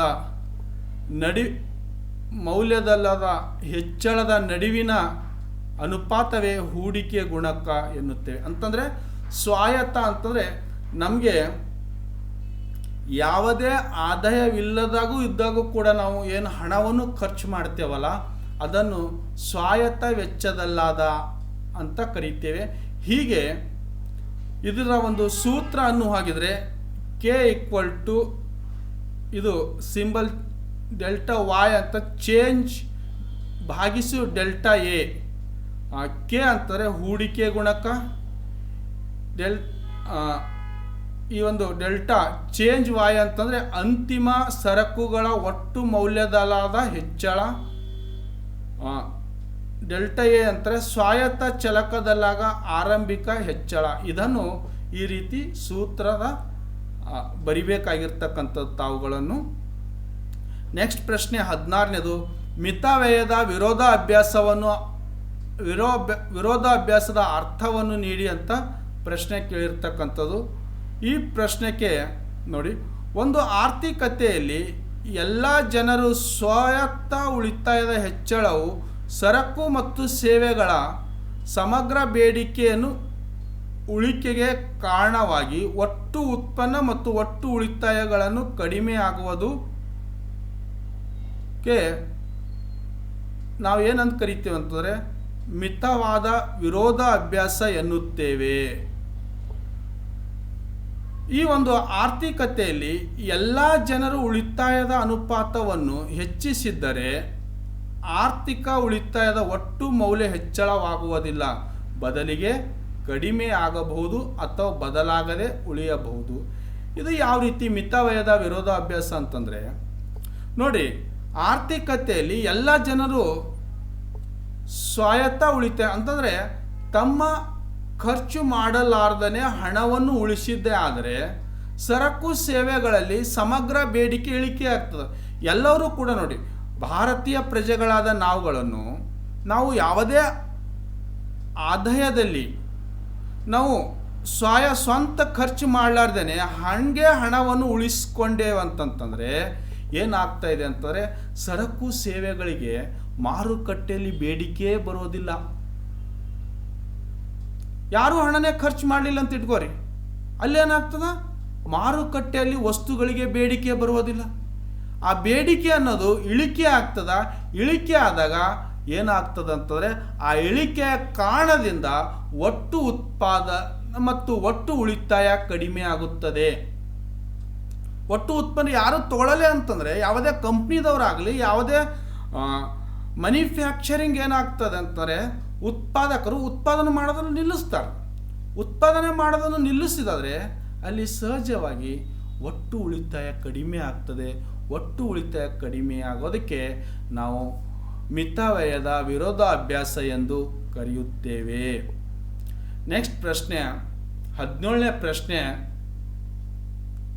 ನೋಡಿ, ಸಾರ್ವಜನಿಕ ಸರಬರಾಜು ಮತ್ತು ಸಾರ್ವಜನಿಕ ಉತ್ಪಾದನೆಗಿರ್ತಕ್ಕಂಥ ವ್ಯತ್ಯಾಸಗಳೇನು ಅಂತ ಕೇಳಿ. ಸಾರ್ವಜನಿಕ ಸರಬರಾಜು ಅಂದರೆ ಸರ್ಕಾರದ ಆಯವ್ಯಯ ಮೂಲಕ ಹಣಕಾಸು ಒದಗಿಸಲಾಗುವ ಯಾವುದೇ ನೇರ ಪಾವತಿ ಇಲ್ಲದೆ ಬಳಸುವಂತಹ ಸರಕು ಮತ್ತು ಸೇವೆಗಳನ್ನು ಸಾರ್ವಜನಿಕ ಸರಕುಗಳ ಸೇವೆಗಳ ಸಾರ್ವಜನಿಕ ಸರಬರಾಜು ಎನ್ನುತ್ತೇವೆ. ಇಲ್ಲಿ ನೋಡಿ, ಸರ್ಕಾರ ಏನು ಮಾಡ್ತಾ ಇದೆ ಅಂತಂದರೆ ಆಯವ್ಯಯ ಅಂತಂದರೆ ಬಜೆಟ್ದಲ್ಲಿ ಇಷ್ಟು ಹಣವನ್ನು ಅದೇ ವಿಷಯಕ್ಕೆ ಮೀಸಲಾಗಿ ತೆಗೆದಿರ್ತಕ್ಕಂಥದ್ದು. ಈ ಮೀಸಲಾಗಿ ತೆಗೆದಿರ್ತಕ್ಕಂಥ ಹಣವನ್ನು ಅದಕ್ಕೆ ಪರ್ಟಿಕ್ಯುಲರ್ ಆಗಿ ಬಳಸುವುದರಿಂದ ಏನಾಗ್ತಾ ಇದೆ ಅಂತಂದರೆ ಅಲ್ಲಿ ಸಾರ್ವಜನಿಕರು ಹಣ ಕಟ್ಟಲಾರ್ದೇನೆ ಆ ಸರಕುಗಳನ್ನು ಬಳಸಬಹುದಾಗಿರ್ತಕ್ಕಂಥದ್ದು. ಆದರೆ ಈ ಸಾರ್ವಜನಿಕ ಉತ್ಪಾದನೆ ಅಂತಂದರೆ ನೇರವಾಗಿ ಅಂದರೆ ಸರ್ಕಾರವೇ ನೇರವಾಗಿ ಉತ್ಪಾದಿಸುವ ಸರಕು ಮತ್ತು ಸೇವೆಗಳಿಗೆ ಸಾರ್ವಜನಿಕ ಉತ್ಪಾದನೆ ಎಂದು ಕರೆಯುತ್ತೇವೆ. ಅಂದರೆ ಸಾರ್ವಜನಿಕ ಉತ್ಪಾದನೆ ಅಲ್ಲಿ ಸರ್ಕಾರ ಏನು ಮಾಡ್ತಾ ಇದೆ, ಸರ್ಕಾರಿ ಕಂಪನಿಗಳಾಗಿರ್ಬೋದು, ಸರ್ಕಾರಿಯ ಕಾರ್ಖಾನೆಗಳಾಗಿರ್ಬೋದು, ಈ ಸರ್ಕಾರಿಯ ಎಲ್ಲ ಒಂದು ವಸ್ತುಗಳನ್ನು ಸರ್ಕಾರನೇ ಉತ್ಪಾದನೆ ಮಾಡೋದರಿಂದ ಅಲ್ಲೇನಾಗ್ತಾ ಇದೆ ಅಂತಂದರೆ ಸಾರ್ವಜನಿಕ ಅಂಥವುಗಳಿಗೆ ನಾವು ಸಾರ್ವಜನಿಕ ಸರಕುಗಳೆಂದು ಕರೆಯುತ್ತೇವೆ. ಅದೇ ರೀತಿಯಾಗಿ ಎರಡನೇದು, ಈ ಸರಕುಗಳು ಮತ್ತು ಸೇವೆಗಳು ಸರ್ಕಾರ ಅಥವಾ ಖಾಸಗಿ ವಲಯದಲ್ಲಿ ಉತ್ಪಾದಿಸಬಹುದು. ಸಾರ್ವಜನಿಕ ಸರಬರಾಜುದಲ್ಲಿ ಏನಿರ್ತಾರೆ, ಸರ್ಕಾರ ಆದರೂ ಉತ್ಪಾದನೆ ಮಾಡ್ಬೋದು ಮತ್ತು ಖಾಸಗಿದವರಾದರೂ ಕೂಡ ಉತ್ಪಾದನೆ ಮಾಡ್ಬೋದು. ಆದರೆ ಸಾರ್ವಜನಿಕ ಉತ್ಪಾದನೆಯಲ್ಲಿ ಕೇವಲ ಈ ಸರಕುಗಳನ್ನು ಸರ್ಕಾರ ಮಾತ್ರ ಏನು ಮಾಡ್ತದೆ, ಉತ್ಪಾದಿಸುತ್ತದೆ. ನೆಕ್ಸ್ಟ್ ಪ್ರಶ್ನೆ, ಈ ಸರಕುಗಳನ್ನು ಯಾವುದೇ ನೇರ ಪಾವತಿ ಇಲ್ಲದೆ ಬಳಸಬಹುದು. ಡೈರೆಕ್ಟಾಗಿ ಹಣವನ್ನು ಕಟ್ಟಲಾರ್ದೆ ಈ ಸಾರ್ವಜನಿಕ ಸರಬರಾಜನ್ನು ಬಳಸ್ಬೋದು. ಆದರೆ ಈ ಸರಕುಗಳು ಹಣ ಪಾವತಿಸಿ ಬಳಸಬೇಕಾಗ್ತದೆ. ಸಾರ್ವಜನಿಕ ಸರಕು ಹಣ ಪಾವತಿಸಿ ಬಳಸಬೇಕಾಗಿರ್ತಕ್ಕಂಥದ್ದು. ನೆಕ್ಸ್ಟ್ 18ನೇ ಪ್ರಶ್ನೆ, ಮಿಗುತೆ ಮುಂಗಡ ಪತ್ರ ಮತ್ತು ಕೊರತೆ ಮುಂಗಡ ಪತ್ರಗಳು. ಹೌದಾ, ನಡುವಿನ ವ್ಯತ್ಯಾಸಗಳನ್ನು ತಿಳಿಸಿ ಅಂತ ಪ್ರಶ್ನೆ ಕೇಳಿರ್ತಕ್ಕಂಥದ್ದು. ಇಲ್ಲಿ ಮಿಗುತೆ ಮುಂಗಡ ಪತ್ರ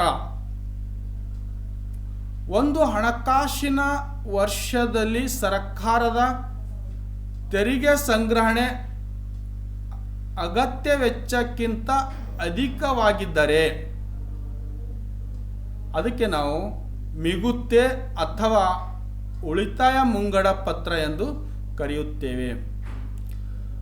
ಅದೇ ರೀತಿ ಒಂದು ಹಣಕಾಸಿನ ವರ್ಷದಲ್ಲಿ ಸರ್ಕಾರವು ನಿರೀಕ್ಷಿತ ವೆಚ್ಚವು ನಿರೀಕ್ಷಿತ ಆದಾಯಕ್ಕಿಂತ ಅಧಿಕವಾಗಿದ್ದರೆ ಅದು ಕೊರತೆ ಮುಂಗಡ ಪತ್ರ ಎನ್ನುತ್ತೇವೆ. ನೋಡಿ, ಎರಡನೇದು, ಇದು ಸರ್ಕಾರದ ವೆಚ್ಚದಲ್ಲಿ ಬದಲಿಗೆ ಆದಾಯ ಸಂಗ್ರಹಣೆಗೆ ಆದ್ಯತೆ ನೀಡುವುದನ್ನು ಸೂಚಿಸುತ್ತದೆ. ಇದು ಆರ್ಥಿಕ ಬೆಳವಣಿಗೆಯ ಉತ್ತೇಜನಕ್ಕಾಗಿ ಸರ್ಕಾರವು ಉದ್ದೇಶಪೂರ್ವಕವಾಗಿ ಅಧಿಕ ವೆಚ್ಚ ಮಾಡುವುದನ್ನು ಸೂಚಿಸುತ್ತದೆ. ಇಲ್ಲಿ ಎಷ್ಟು ಮಿಗುತ್ತೆ ಅಂದರೆ ಹಣವನ್ನು ಸಂಗ್ರಹ ಮಾಡ್ತಕ್ಕಂಥದ್ದು. ಇಲ್ಲಿ ಕೊರತೆ ಮುಂಗಡ ಪತ್ರದಲ್ಲಿ ಹಣವನ್ನು ಉದ್ದೇಶಪೂರ್ವಕವಾಗಿ ವೆಚ್ಚ ಮಾಡ್ತಕ್ಕಂಥದ್ದು. ಇದರಲ್ಲಿ ನಾವು ಕೊರತೆ ಮುಂಗಡದ ಪತ್ರದಲ್ಲಿ ನೋಡಿದಾದರೆ ಇಲ್ಲಿ ಹಣವನ್ನು ಸಂಗ್ರಹಣೆ ಈ ಒಂದು ಮಿಗುತೆಯ ಮುಂಗಡ ಪತ್ರದಲ್ಲಿ ನೋಡ್ತಾ ಇದ್ದೇವೆ. ನೆಕ್ಸ್ಟ್ ಪ್ರಶ್ನೆ, ಸಾರ್ವಜನಿಕ ಸರಕುಗಳು ಸರ್ಕಾರವೇ ಏಕೆ ಪೂರೈಸಬೇಕು ಅಂತ ಪ್ರಶ್ನೆ ಕೇಳಿದ್ದಾರೆ. ಅದಕ್ಕಾಗಿ ನೋಡಿ, ಒಂದೊಂದಾಗಿ ನಾವು ಸರ್ಕಾರ ಯಾಕೆ ಪೂರೈಕೆ ಮಾಡಬೇಕು ಅಂತಂದರೆ ಅದರಲ್ಲಿ ಒಂದನೇದು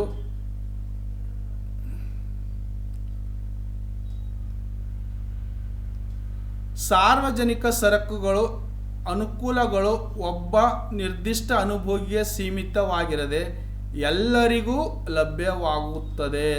ಅಂದರೆ ಒಬ್ಬ ವ್ಯಕ್ತಿಗೆ ಅನುಕೂಲ ಆಗದೆ ಇಡೀ ಸಮಾಜಕ್ಕೆ, ಇಡೀ ಎಲ್ಲ ಜನರಿಗೆ ಅನುಕೂಲ ಆಗ್ತಕ್ಕಂಥದ್ದು ಸಾರ್ವಜನಿಕ ಸರಕುಗಳು ಅಂತ ಕರೆಯುತ್ತೇವೆ. ಇಲ್ಲಿ ಎರಡನೇದು ನೋಡಿ, ಎರಡನೇದು ಏನು ಹೇಳುತ್ತೆ, ಸಾರ್ವಜನಿಕ ಸರಕುಗಳು ಅನುಭೋಗಿಗಳು ಮತ್ತೊಬ್ಬನಿಗೆ ಲಭ್ಯವಿರುವ ಅನುಭೋಗದ ಸರಕುಗಳ ಮೊತ್ತವನ್ನು ಕಡಿತಗೊಳಿಸುವುದಿಲ್ಲ. ಆದ್ದರಿಂದ ಜನರು ಅನುಕೂಲ ಪಡೆಯುತ್ತಾರೆ. ಈ ಸಾರ್ವಜನಿಕ ಸರಕು ಯಾರಿಗೂ ಕೂಡ ಕಡಿತಗೊಳಿಸಲಿಕ್ಕೆ ಆಗುವುದಿಲ್ಲ. ಉದಾಹರಣೆಗೆ ಸಾರ್ವಜನಿಕ ರಸ್ತೆಗಳಾಗಿರ್ಬೋದು, ಸಾರ್ವಜನಿಕ ಮೈದಾನಗಳಾಗಿರ್ಬೋದು, ಸಾರ್ವಜನಿಕ ಗಾರ್ಡನ್ಗಳಾಗಿರ್ಬೋದು, ಸಾರ್ವಜನಿಕವಾಗಿರ್ತಕ್ಕಂಥ ಎಲ್ಲ ಗ್ರಂಥಾಲಯಗಳಾಗಿರ್ಬೋದು, ಹೀಗೆ ಸಾರ್ವಜನಿಕವಾಗಿರ್ತಕ್ಕಂಥ ಯಾವುದೇ ಸರಕು ಸೇವೆಗಳಾಗಿರ್ಬೋದು, ಇವೆಲ್ಲನೂ ಕೂಡ ಪೂರೈಕೆ ಮಾಡಬೇಕಾಗಿರ್ತಕ್ಕಂಥದ್ದು. ಮೂರನೇದು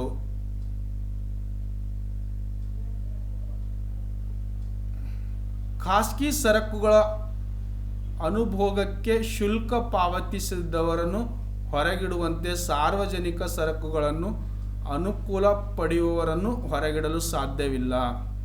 ಅಂದರೆ ಖಾಸಗಿ ಸರಕುಗಳಲ್ಲಿ ಅನುಭೋಗಿ ಶುಲ್ಕ ಪಾವತಿಸಿದವರಿಗೆ ಮಾತ್ರ ಅಲ್ಲಿ, ಈಗ ಉದಾಹರಣೆಗೆ ಖಾಸಗಿ ಆಗಿರ್ತಕ್ಕಂಥ ವಾಟರ್ ಪಾರ್ಕ್ಗಳಾಗಿರ್ಬೋದು, ಈಜು ಕೊಳವೆಗಳಾಗಿರ್ಬೋದು, ಗಾರ್ಡನ್ಗಳಾಗಿರ್ಬೋದು, ಅಲ್ಲಿ ಶುಲ್ಕ ಮಾತ್ರ ಕಟ್ಟಿದಾದರೆ ಅವರಿಗೆ ಮಾತ್ರ ಒಳಗಡೆ ಬಿಡ್ತಾರೆ. ಸಿನಿಮಾ ಮಂದಿರಗಳಾಗಿರ್ಬೋದು. ಆದರೆ ಸಾರ್ವಜನಿಕವಾಗಿರ್ತಕ್ಕಂಥದ್ದು ಯಾವುದೇ ರೀತಿಯಾಗಿ ಹೊರಗಿಡಲಿಕ್ಕೆ ಸಾಧ್ಯವಿಲ್ಲ ಅಂತಕ್ಕಂಥ ಪ್ರಶ್ನೆ ಇದೆ. ನೆಕ್ಸ್ಟ್ 20ನೇ ಪ್ರಶ್ನೆ, ಕೇಂದ್ರ ಸರ್ಕಾರ ತೆರಿಗೆೇತರ ಆದಾಯಗಳನ್ನು ತಿಳಿಸಿ ಅಂತ. ಅದರಲ್ಲಿ ಒಂದು ಕೇಂದ್ರ ಸರ್ಕಾರ ನೀಡುವ ಸಾಲದ ಮೇಲಿನ ಬಡ್ಡಿ ಸ್ವೀಕೃತಿಗಳು ಒಂದು, ಅಂದರೆ ಸಾಲ ಕೇಂದ್ರ ಸರ್ಕಾರ ನೀಡುವ ಸಾಲದ ಮೇಲೆ ಏನು ಮಾಡ್ತಾ ಇದ್ದಾರೆ, ಬಡ್ಡಿಯನ್ನು ಸ್ವೀಕೃತ ಮಾಡ್ತದೆ. ಅಂದರೆ ಬಡ್ಡಿ ಸಾಲ ಕೊಟ್ಟಾಗ ಆ ಸಾಲಕ್ಕೆ ಏನು ಮಾಡ್ತಾರೆ, ಬಡ್ಡಿಯನ್ನು ತಗೊಳ್ತಾರೆ. ಸಾಲಕ್ಕೆ ಬಡ್ಡಿ,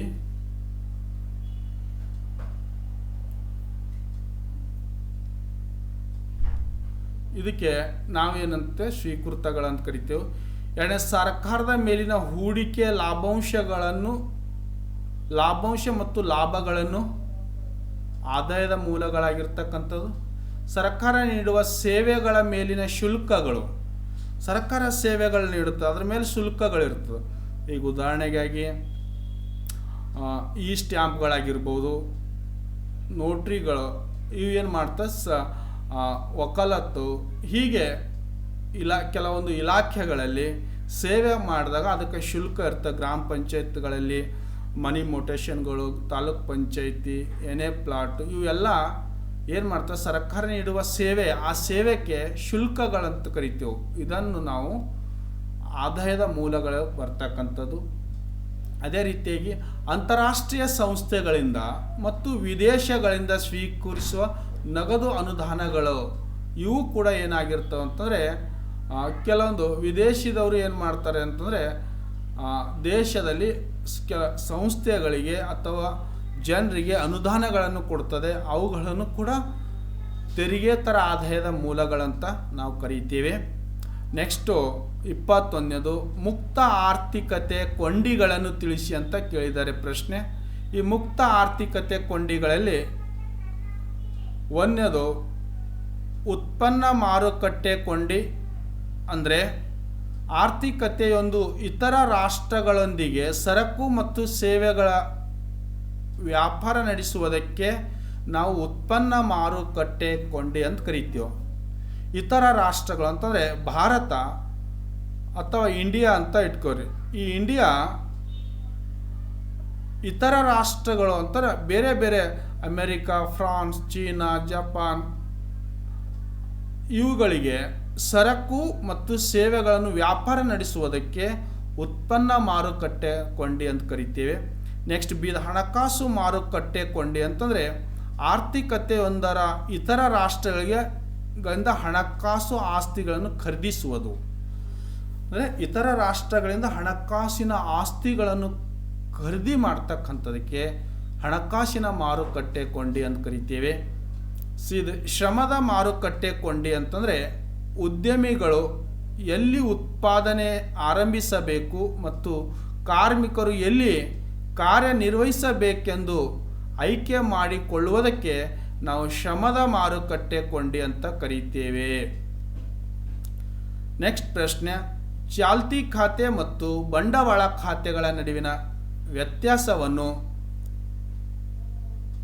ವ್ಯತ್ಯಾಸಗಳ್ಯಾವ್ಯಾವು ಅಂತ ಪ್ರಶ್ನೆ ಕೇಳಿದ್ದಾರೆ. ಇಲ್ಲಿ ಚಾಲ್ತಿ ಖಾತೆಯಲ್ಲಿ ಸರಕು ಮತ್ತು ಸೇವೆಗಳ ವ್ಯಾಪಾರ ಮತ್ತು ವರ್ಗಾವಣೆ ಪಾವತಿಗಳ ವ್ಯವಹಾರದ ದಾಖಲೆಯು ಚಾಲ್ತಿ ಖಾತೆ ಅಂತ ಕರೀತೇವೆ. ಆದರೆ ಬಂಡವಾಳ ಖಾತೆಯಲ್ಲಿ ಈ ಒಂದು ಹಣಕಾಸಿನ ಆಸ್ತಿಗಳು ಎಲ್ಲ ಅಂತಾರಾಷ್ಟ್ರೀಯ ವ್ಯವಹಾರಗಳ ದಾಖಲಾತಿ, ಅಂದರೆ ಬಂಡವಾಳ ಖಾತೆಗಳಂತ ನಾವು ಕರೆಯುತ್ತೇವೆ. ಇಲ್ಲಿ ಸರಕು ಸೇವೆಗಳು ವ್ಯಾಪಾರ ಚಾಲ್ತಿ ಖಾತೆ, ಆದರೆ ಇಲ್ಲಿ ಆಸ್ತಿಗಳು ಹಣಕಾಸಿನ ವಿಷಯ ಬಂಡವಾಳ ಖಾತೆಯಲ್ಲಿ ಇರ್ತಕ್ಕಂಥದ್ದು. ಅದೇ ರೀತಿಯಾಗಿ ಎರಡನೇದು, ಚಾಲ್ತಿ ಖಾತೆಯು ಮಿಗುತ ಸರಕು ಮತ್ತು ಸೇವೆಗಳ ರಫ್ತು ಮೌಲ್ಯಗಳು ಆಮದು ಮೌಲ್ಯಕ್ಕಿಂತ ಅಧಿಕವಾಗಿದ್ದಾಗ ಉಂಟಾಗುತ್ತದೆ, ಹಾಗೂ ಸರಕು ಮತ್ತು ಸೇವೆಗಳ ರಫ್ತು ಮೌಲ್ಯವು ಆಮದು ಮೌಲ್ಯಕ್ಕಿಂತ ಕಡಿಮೆ ಇದ್ದಾಗ ಚಾಲ್ತಿ ಖಾತೆ ಕೊರತೆ ಉಂಟಾಗುತ್ತದೆ ಅಂತಂದರೆ ಇಲ್ಲಿ ನೋಡಿ, ಇಂಡಿಯಾಲಿಂದ ನಾವು ಬೇರೆ ರಾಷ್ಟ್ರರಿಗೆ ಒಂದು 100 ಕೋಟಿಯಷ್ಟು ಅಥವಾ 1000 ಕೋಟಿಯಷ್ಟು ಏನು ಮಾಡಿದೆವು ಅಂತಂದರೆ ರಫ್ತು ಮಾಡಿದೆವು ಅಂತ ತಿಳ್ಕೊ. ಎಕ್ಸ್ಪರ್ಟ್ ರಫ್ತು ಅಂತ ಕರೆಯೋಣ. ಆದರೆ ಇತರೆ ರಾಷ್ಟ್ರಗಳಿಂದ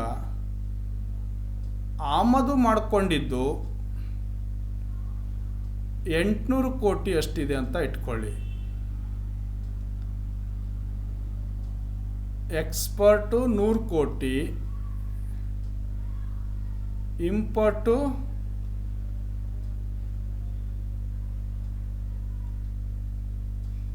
800 ಕೋಟಿ. ಇದರಲ್ಲಿ ಇದು ಕಳೆದ್ರೆ 200 ಕೋಟಿ ಉಳಿಯುತ್ತಲ್ಲ, ಈ 200 ಕೋಟಿಯನ್ನು ನಾವು ಚಾಲ್ತಿ ಖಾತೆಯ ಉಳಿತಾಯ ಅಂತ ಕರೀತೇವೆ. ಏನು ಕರೀತೇವೆ? ಉಳಿತಾಯ ಅಥವಾ ಮಿಗುತ್ತೆ ಅನ್ನೋಕ್ಕಂತ ಕರೀತೇವೆ. ಇದಕ್ಕೆ ಮಿಗುತ್ತೆ ಅಂತಲೂ ಕೂಡ ಕರೀತೇವೆ. ಹೌದಾ? ಅದೇ ರೀತಿ ಬಂಡವಾಳ ಖಾತೆ ಮಿಗುತ್ತೆಯು ಬಂಡವಾಳದ ಒಳಹರಿವು ಹೊರಹರಿವಿಗಿಂತ ಅಧಿಕವಾಗಿದ್ದಾಗ ಉಂಟಾಗುತ್ತದೆ. ಹಾಗೂ ಬಂಡವಾಳ ಒಳಹರಿವು ಹೊರಹರಿವಿಗಿಂತ ಕಡಿಮೆ ಇದ್ದಾಗ ಬಂಡವಾಳದ ಖಾತೆ ಕೊರತೆ ಅಂತ ನಾವು ಕರೀತೀವಿ. ಅಂತಂದರೆ ಒಳಹರಿವು ಅಂತಂದರೆ ದೇಶದ ಗಡಿ ರೇಖೆ ಒಳಗೆ ಉತ್ಪಾದನೆ ಆಗ್ತಕ್ಕಂಥದಕ್ಕೆಲ್ಲದಕ್ಕೂ ಕೂಡ ನಾವು ಒಳಹರಿವು ಅಂತ ಕರಿತೇವೆ. ದೇಶದ ಗಡಿ ರೇಖೆ ಒಳಗೆ ಉತ್ಪಾದನೆ ಆಗ್ತಕ್ಕಂಥದ್ದು. ಹೊರಹರಿವು ಅಂತಂದರೆ ಈ ದೇಶದಿಂದ ಒಳಗಿನಿಂದ ಹೊರಗಡೆ ಹೋಗ್ತಕ್ಕಂಥದ್ದು ನಾವು ಹೊರಹರಿವು ಅಂತ ಕರಿತೇವೆ. ಅಂದರೆ ಹೊರಹರಿವು ಹೊರಗಿನಿಂದ ಒಳಗಡೆ ಬರ್ತಕ್ಕಂಥದಕ್ಕೆ ನಾವು ಒಳಹರಿವು. ಇವುಗಳ ಏನಾದರೂ ವ್ಯತ್ಯಾಸವಾಗಿದ್ದಾದರೆ ಇಲ್ಲೇನಾಗ್ತಾ ಇದೆ ಅಂತಂದರೆ ಬಂಡವಾಳ ಖಾತೆಯಲ್ಲಿ ಹೆಚ್ಚು ಒಳಹರಿವುಕ್ಕಿಂತ ಹೊರಹರಿವು ಜಾಸ್ತಿ ಆದರೆ ಅದು ಮಿಗುತೆ ಬಂಡವಾಳ ಅಂತ ಕರಿತೇವೆ. ಹೊರಹರಿವು ಜಾಸ್ತಿ ಆಗಿದ್ದು ಒಳಹರಿವು ಕಡಿಮೆ ಆಗಿದ್ದಾದರೆ ಅದನ್ನು ಕೊರತೆ ಬಂಡವಾಳ ಅಂತ ಕರಿತೇವೆ. 3. ಚಾಲ್ತಿ ಖಾತೆ ಸರಕು ಮತ್ತು ಸೇವೆಗಳ ರಫ್ತು ಮತ್ತು ಆಮದುಗಳು ಹಾಗೂ ಉಡುಗೊರೆ ಇತ್ಯಾದಿಗಳನ್ನು ಒಳಗೊಂಡಿರುತ್ತದೆ. ಆದರೆ ಬಂಡವಾಳ ಖಾತೆ ಹೂಡಿಕೆಗಳು, ಬಾಹ್ಯ ಸಾಲ ಮತ್ತು ವಿದೇಶಿಯ ಹಣಕಾಸು ನೆರವುಗಳು ಒಳಗೊಂಡಿರುತ್ತದೆ.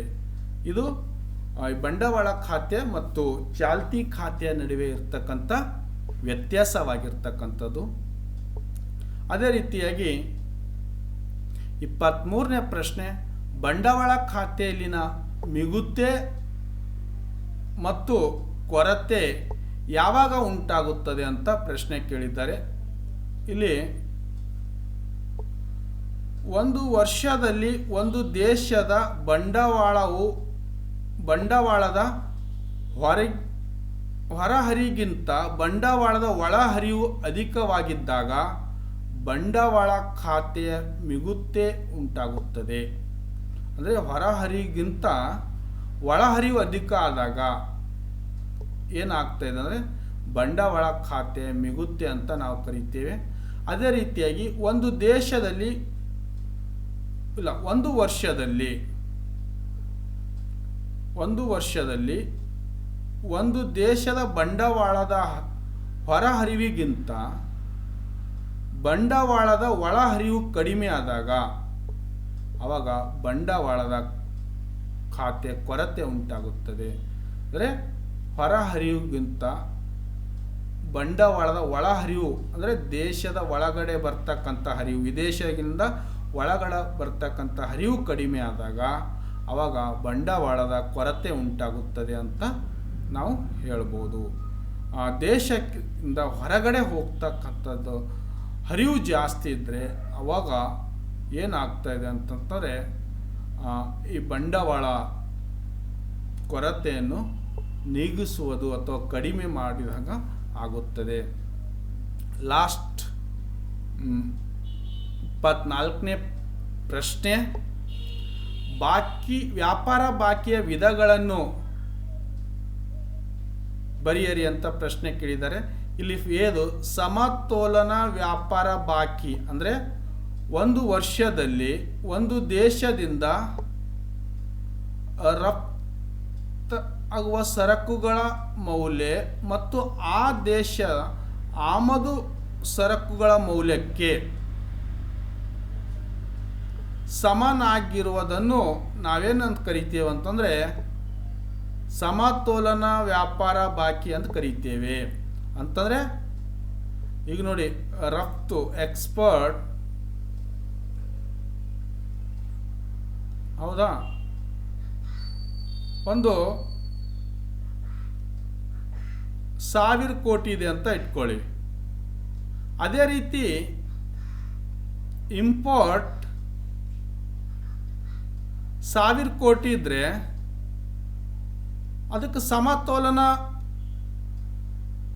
ವ್ಯಾಪಾರ ಅಂತ ಕರಿತೇವೆ. ಅದೇ ರೀತಿ ಮಿಗುತೆ ವ್ಯಾಪಾರ ಬಾಕಿ ಅಂತಂದರೆ ಒಂದು ವರ್ಷದಲ್ಲಿ ಒಂದು ದೇಶದಿಂದ ರಫ್ತು ಸರಕುಗಳ ಮೌಲ್ಯವು ಆ ದೇಶಕ್ಕೆ ಆಮದಾಗುವ ಸರಕುಗಳ ಮೌಲ್ಯಕ್ಕಿಂತ ಅಧಿಕವಾಗುವುದನ್ನು ಮಿಗುತೆ ವ್ಯಾಪಾರ ಬಾಕಿ ಅಂತ ಕರಿತೇವೆ. ಅಂದರೆ ಒಂದು ದೇಶದಿಂದ ರಫ್ತು ಸರಕುಗಳು ಮೌಲ್ಯವು ಆ ದೇಶಕ್ಕೆ ಆಮದಾಗುವ ಸರಕುಗಳ ಮೌಲ್ಯಕ್ಕಿಂತ ಅಧಿಕವಾಗಿದ್ದರೆ, ಅಂದರೆ ಇಲ್ಲಿ ನೋಡಿ, ಇಲ್ಲಿ 100 ಕೋಟಿ ನಾವು ರಫ್ತು ಮಾಡಿದೆವು, ಹೌದಾ. ಎರಡನೇದು ಮಿಗುತ್ತೆ 100 ಕೋಟಿ ರಫ್ತಿದ್ರಲ್ಲಿ ಅದು 1000 ಕೋಟಿ ರಫ್ತು ಮಾಡಿದೆವು, ಹೌದಾ. ಈ 1000 ಕೋಟಿ ರಫ್ತು ಅಲ್ಲಿ ಇಂಪೋರ್ಟ್ ಎಷ್ಟಾಗ್ಲತ್ತದ 800 ಕೋಟಿ ಎಷ್ಟಂತ ಇಂಪೋರ್ಟ್. ಇಲ್ಲಿ ರಫ್ತು ಮಾಡಿ ಜಾಸ್ತಿ ಇದೆ, ಇಂಪೋರ್ಟ್ ಮಾಡಿದ್ದು ಕಡಿಮೆ ಇದೆ. ಆ ಕಾರಣಕ್ಕಾಗಿ ಇದನ್ನು ಮಿಗುತೆ ವ್ಯಾಪಾರ ಬಾಕಿ ಅಂತ ಕರಿತೇವೆ.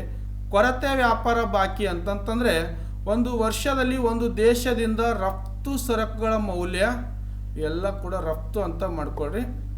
ರಫ್ತು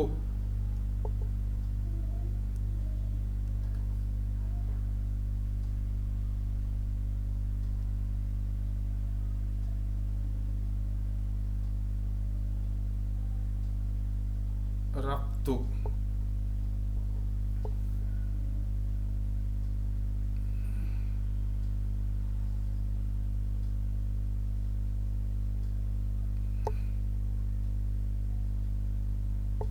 ಆಮದು ಸರಕುಗಳ ಮೌಲ್ಯಕ್ಕಿಂತ ಕಡಿಮೆ ಇರುವುದನ್ನು ನಾವು ಕೊರತೆ ವ್ಯಾಪಾರ ಬಾಕಿ ಅಂತ ಕರಿತೇವೆ. ಇಲ್ಲಿ ನೋಡಿ, ಇದು ಆಮದು ಸರಕು,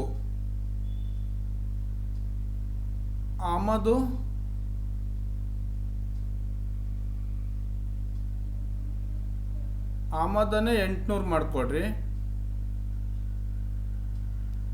ರಫ್ತು 1000 ಮಾಡಿದೆವಂತಂದರೆ ಇಲ್ಲಿ ನಮಗೆ 200 ಆಗ್ತಲ್ಲ. ಈ 200ಅನ್ನು ನಾವೇನು ಕರಿತೇವೆ ಅಂತಂದರೆ ಕೊರತೆ ಅಂತ ಕರಿತೇವೆ.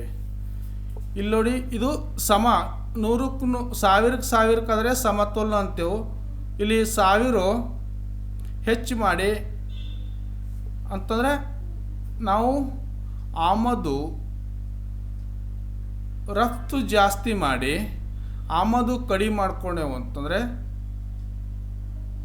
ರಫ್ತು 1000 ಆಮದು, ಇಲ್ಲಿ 200, ಇದನ್ನು ಮಿಗುತ್ತೆ ಅಂತ ಕರಿತೇವೆ.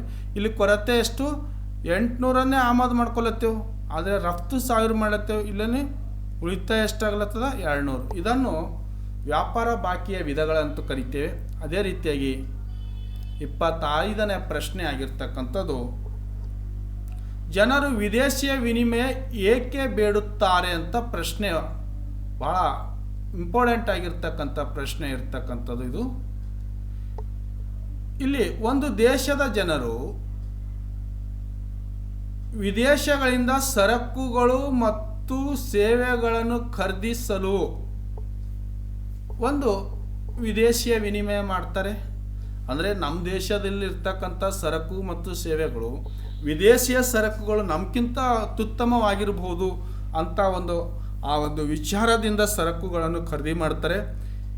ಎರಡನೇದು, ವಿದೇಶಗಳಲ್ಲಿ ಹಣಕಾಸಿನ ಆಸ್ತಿಗಳನ್ನು ಖರೀದಿಸುವುದಕ್ಕಾಗಿ ಏನು ಮಾಡ್ತಾ ಇದ್ದಾರೆ, ಬೇಡಿಕೆ ಇಡ್ತಕ್ಕಂಥದ್ದು. ಭಾರತೀಯ ಪ್ರಜೆಗಳು ವಿದೇಶದಲ್ಲಿ ಹಣಕಾಸಿನ ಆಸ್ತಿಗಳು ಅಂದರೆ ಬಿಲ್ಡಿಂಗ್ಸ್ ಆಗಿರ್ಬೋದು, ಮಷಿನ್ಗಳಾಗಿರ್ಬೋದು, ಯಂತ್ರೋಪಕರಣಗಳಾಗಿರ್ಬೋದು, ಇವುಗಳನ್ನು ಖರೀದಿಗೋಸ್ಕರ ವಿದೇಶಿಯ ವಿನಿಮಯ ಮಾಡ್ತಕ್ಕಂಥದ್ದು. ಮೂರನೇದು, ವಿದೇಶಗಳಿಗೆ ಉಡುಗೊರೆಗಳನ್ನು ನೀಡುವುದಕ್ಕಾಗಿ ಮತ್ತು ವಿದೇಶಿಯ ವಿನಿಮಯ ಬೇಡಿಕೆಯನ್ನು ಒಡ್ಡುತ್ತಾರೆ. ವಿದೇಶಗಳಿಗೆ ಉಡುಗೊರೆ, ಗಿಫ್ಟ್ ಅಂತ ನಾವು ಉಡುಗೊರೆಯಾಗಿ ಕೊಡ್ತಕ್ಕಂಥದ್ದು, ಯಾವುದೇ ದಾನ ರೂಪದಲ್ಲಾಗಿರ್ಬೋದು, ಯಾವುದೇ ಸಂಕಷ್ಟಗಳಿದ್ದಾಗ ಅವರಿಗೆ ನಾವು ಸಹಾಯ ಮಾಡುವುದಾಗಿರ್ಬೋದು, ಇವಕ್ಕೋಸ್ಕರ ಜನರು ವಿದೇಶಿಯ ವಿನಿಮಯನ್ನು ಬೇಡುತ್ತಾರೆ ಅಂತಕ್ಕಂಥ ಪ್ರಶ್ನೆಗೆ ಇದು ಉತ್ತರ ಆಗಿರ್ತಕ್ಕಂಥದ್ದು. ಈ ತರಗತಿಯ ಕೊನೆಯ ಪ್ರಶ್ನೆ, ವಿದೇಶಿಯ ವಿನಿಮಯ ದರ ಎಂದರೇನು ಅಂತ ಕೇಳಿರ್ತಕ್ಕಂಥ ಪ್ರಶ್ನೆ. ಒಂದು ದೇಶದ ಕರೆನ್ಸಿಯ ಬೆಲೆಗಳನ್ನು ಮತ್ತೊಂದು ದೇಶದ ಕರೆನ್ಸಿಯ ಮೌಲ್ಯ ರೂಪದಲ್ಲಿ ವ್ಯಕ್ತಪಡಿಸುವುದಕ್ಕೆ ವಿದೇಶಿಯ ವಿನಿಮಯ ಎನ್ನುತ್ತಾರೆ. ಉದಾಹರಣೆಗೆ, ಅಮೆರಿಕದ $1 ಭಾರತದ ರೂಪಾಯಿಗಳು 50ಗಳನ್ನು ಪಾವತಿಸಿದ್ದರೆ, ಅಂದರೆ $1 ವಿನಿಮಯ ದರ ರೂಪಾಯಿ 50 ಆಗಿರುತ್ತದೆ. ಇದು 50 ರೂಪಾಯಿಗಳಾಗಿರುತ್ತದೆ. ಇದನ್ನು ವಿದೇಶಿಯ ವಿನಿಮಯ ದರ ಎಂದು ಕರೆಯುತ್ತೇವೆ. ಅಮೆರಿಕದಲ್ಲಿ $, ಇದೆ, ಇಂಗ್ಲೆಂಡ್ದಲ್ಲಿ ಪೌಂಡ್ ಇದೆ, ಜಪಾನ್ದಲ್ಲಿ ಯೆನ್ ಇದೆ, ಮತ್ತು ಭಾರತದಲ್ಲಿ ರೂಪಾಯಿ ಇದೆ. ಹೀಗೆ ಬೇರೆ ಬೇರೆ ದೇಶದಲ್ಲಿ ಕರೆನ್ಸಿಗಳಿಗೆ, ಹಣಕಾಸಿಗೆ ಬೇರೆ ಬೇರೆ ಹೆಸರುಗಳನ್ನು ಇರ್ತಕ್ಕಂಥದ್ದು. ನಾ ತಮಗೆ $, ಉದಾಹರಣೆ ಕೊಟ್ಟಿನಿ. ಈಗ ಬೇರೆ ಬೇರೆ ರಾಷ್ಟ್ರಗಳಿಗೂ ಕೂಡ ನಾವು ರೂಪಾಯಿಯಲ್ಲಿ ಕನ್ವರ್ಟ್ ಮಾಡ್ತಕ್ಕಂಥದಕ್ಕೆ ವಿದೇಶಿಯ ವಿನಿಮಯ ದರ ಎಂದು ಕರೆಯುತ್ತೇವೆ. ಇಲ್ಲಿವರೆಗೂ ಯಾರು ನನ್ನ ವಿಡಿಯೋವನ್ನು ನೋಡಿದ್ದಕ್ಕಾಗಿ ಎಲ್ಲ ವಿದ್ಯಾರ್ಥಿಗಳಿಗೆ ಥ್ಯಾಂಕ್ ಯು ಫಾರ್ ವಾಚಿಂಗ್. ಎಲ್ಲರಿಗೆ ಮತ್ತೊಮ್ಮೆ ಏನು ನಾವೊಂದು ಮಾಹಿತಿ ಕೊಡ್ಬೋದನ್ನು ಹೋಗಿದರೆ, ಇದರಲ್ಲಿ ಏನಾದರೂ ತಮಗೆ ಅರ್ಥ ಆಗಿಲ್ಲ ಅಂತಂತಂದರೆ ತಾವುಗಳನ್ನು ಕಮೆಂಟ್ಸ್ ಬಾಕ್ಸಲ್ಲಿ ಕಮೆಂಟ್ಸ್ ಮಾಡುವುದರ ಮುಖಾಂತರ ನಿಮ್ಮ ಪ್ರಶ್ನೆಗಳಿಗೆ ಉತ್ತರವನ್ನು ಪಡ್ಕೊಳ್ಬೇಕಂತ ಹೇಳುತ್ತಾ ಇವತ್ತಿನ ತರಗತಿ ಇಲ್ಲಿಗೆ ಮುಕ್ತಾಯಗೊಳಿಸ್ತಾ ಇದ್ದೇನೆ.